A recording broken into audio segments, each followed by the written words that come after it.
భూపతిరాజు శ్రీనివాస్ వర్మ, నేను చెప్పాల్సిన అవసరం లేదు. వారు ఒక సామాన్యమైన కార్యకర్తగా విద్యార్థి పరిషత్ నుంచి భారతీయ జనతా పార్టీ నాయకుడిగా పరిణామ క్రమంలో వారు ఎదిగినరు. వారికి చాలా సన్నిహితుడు, నాకు చాలా మంచి మిత్రుడు కృష్ణంరాజు గారు. వీరు ఎప్పుడైనా ఎమ్మెల్యే టికెట్ అడిగితే కృష్ణంరాజు గారు వారిని ఎంపీకి నిలబడమని చెప్పేటోడు. ఈరోజు మన మధ్యలో కృష్ణంరాజు గారు లేకపోవడం బాధాకరం, విషాదకరం. నాకు చాలా సన్నిహితుడు. నాకున్న బిగ్గెస్ట్ కనెక్షన్ రాజులతోటి కృష్ణంరాజు గారు. వారు మన మధ్యలో లేరు అనుకోకుండా చిన్న వయసులోనే వారు మరణించడం జరిగింది క్యాన్సర్ తోటి. శ్రీనివాస్ వర్మ గారి గురించి అప్పుడప్పుడు కృష్ణంరాజు గారు నాతో ప్రస్తావించేవాడు. వారికి టికెట్ విషయంలో మీ దగ్గర ముఖ్యంగా గోదావరి జిల్లాలలో టికెట్ అంటే కోడి పందాల కంటే పెద్ద పోటీ ఉంటుంది, పెట్టుబడి ఉంటుంది. కానీ శ్రీనివాస్ వర్మ గారి దగ్గర లాయల్టీ ఉంది, శ్రమ ఉంది, నిబద్ధత ఉంది, డబ్బులు మాత్రం లేవు. పార్టీ వేరైనా వాళ్ళ పార్టీ ఇంత పోటీలో కూడా వారికి టికెట్ ఇచ్చినా గెలవడం కష్టం. ప్రజలు కూడా గుర్తించి ఒక కమిట్మెంట్ ఉన్న కార్యకర్తను గెలిపించాలని వారిని పార్లమెంట్ సభ్యుడిగా గెలిపించారు. నరేంద్ర మోడీ గారు వారిని మంత్రిని చేసిండ్రు. ఈ వేదిక మీద ఉన్న ఇద్దరు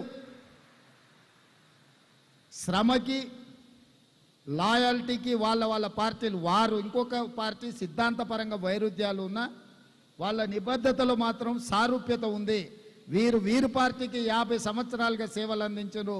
వారి పార్టీకి దాదాపుగా 34-35 సంవత్సరాల నుంచి సేవలు అందించారు. వాళ్ళిద్దరూ రాజుల నుంచి రావడం, ఈరోజు ఈ వేదిక మీద ఉండడం, ఈ కార్యక్రమంలో పాల్గొనడం అనేది భవిష్యత్ తరాలు కష్టపడితే పార్టీలో నిబద్ధతతోని ఉంటే తప్పకుండా రాణించవచ్చు అనే ఉదాహరణకి వేదిక మీద ఇద్దరు పెద్దలు ఉండడం సంతోషకరం. శ్రీనివాస్ వర్మ గారికి మంత్రి పదవి ప్రకటించగానే నేనే స్వయంగా ఫోన్ చేసి వారిని అభినందించిన. ఎందుకంటే ఇలాంటి సంఘటనలు జరగడం ద్వారా కార్యకర్తలకు ఒక విశ్వాసం పెరుగుతుంది. పార్టీలో కష్టపడితే తప్పకుండా మాకు అవకాశాలు ఉంటాయని చెప్పుకోవడానికి ఆదర్శంగా ఉంటుంది. అదేవిధంగా ఈరోజు మా మిత్రులు నాగరాజు గారు కార్పొరేటర్ల గురించి అడిగినరు. శ్రీనివాస్ వర్మ గారేమో ఎమ్మెల్యేల గురించి అని. నాగరాజు గారు తెలివి కల్లోడు. ఇప్పుడు ఇమ్మీడియట్గా వచ్చేది కార్పొరేటర్ ఎన్నికలు కాబట్టి అవి ఇస్తే తర్వాత ఆటోమేటిక్ ఎమ్మెల్యే టికెట్లు అడగొచ్చు అని వారి ఆలోచన. ఎందుకంటే ఎమ్మెల్యే ఎన్నికలు చాలా దూరం ఉన్నాయి. ఇమ్మీడియట్గా సంవత్సరం తిరిగే లోపల కార్పొరేటర్ ఎన్నికలు ఉన్నాయి. తప్పకుండా చట్టసభలలో మీ ప్రాతినిధ్యం ఉండాలి అన్న ఆలోచన నాకు ఉంది. మీలో రాజకీయ చైతన్యంతో రాజకీయాలలో రాణించాలన్న ఆలోచన ఉన్న వాళ్ళను ఇప్పటి నుండే పార్టీలో ప్రోత్సహించండి. మొదట పార్టీలో పదవి ఇస్తాను, ఆ తర్వాత ఎన్నికల్లో టికెట్లు ఇస్తాను. పిసిసి అధ్యక్షుడిగా, తెలంగాణ రాష్ట్ర ముఖ్యమంత్రిగా క్షత్రియ సోదరులకు నేను మాట ఇస్తున్నా. తప్పకుండా మీ వైపు నుంచి మీరు ఎవరిని మీ ప్రతినిధులుగా మా పార్టీలో పెట్టదలుచుకున్నారో మీరు లిస్ట్ ఇవ్వండి. తప్పకుండా ఈ 1.5 year రాబోయే 4 సంవత్సరాలకు వాళ్ళని లీడర్స్గా గ్రూమ్ చేసి ఎన్నికల్లో తప్పకుండా అవకాశాన్ని కల్పిస్తా అని చెప్పి నేను మీకు మాట ఇస్తున్నా. అదేవిధంగా ఇంతకుముందే అల్లూరి సీతారామరాజు గారు చెప్పారు, రాజుల ప్రాతినిధ్యం ఎన్నికల్లో లేకపోయినా ప్రభుత్వంలో ఉన్నారు అని. శ్రీనివాసరాజు గారు టీటీడీ ఈవోగా అత్యంత సుదీర్ఘకాలం 8.5 సంవత్సరాలు మచ్చ లేకుండా అక్కడ పనిచేసి వారి పనితనానికి మీ సామాజిక వర్గానికి ఒక మంచి పేరు తీసుకొచ్చిండు. వారు ఐఏఎస్ ఆంధ్రప్రదేశ్ అయినా అక్కడ ఐఏఎస్ ఆఫీసర్గా అక్కడ పదవీ విరమణ వాలంటీర్ రిటైర్మెంట్ తీసుకొచ్చే తెలంగాణ రాష్ట్ర ప్రభుత్వంలో వారిని సలహాదారుడిగా నియమించడం. మీ తరఫున తెలంగాణ ప్రభుత్వంలో శ్రీనివాసరాజు గారు ప్రతినిధిగా ఉంటారు.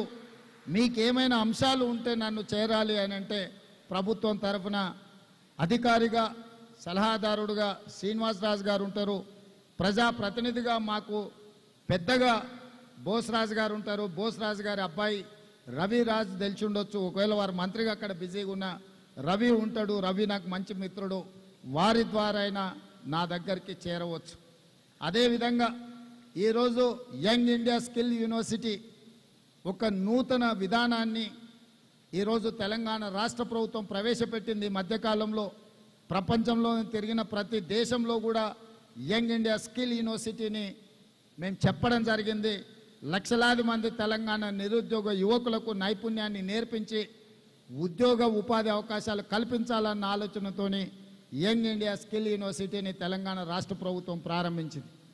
దానికి చైర్పర్సన్గా మహీంద్రా గ్రూప్ చైర్పర్సన్ ఆనంద్ మహీంద్రాని నియమిస్తే కో చైర్పర్సన్గా శ్రీనిరాజుని శ్రీ సిటీ నిర్మాతను ఈరోజు ఒక రాజును అక్కడ కో చైర్మన్గా పెట్టడము మీ పట్ల మా ప్రభుత్వానికి ఉన్న నమ్మకం అనేదానికి ఇది ఒక ప్రతీక మాత్రమే.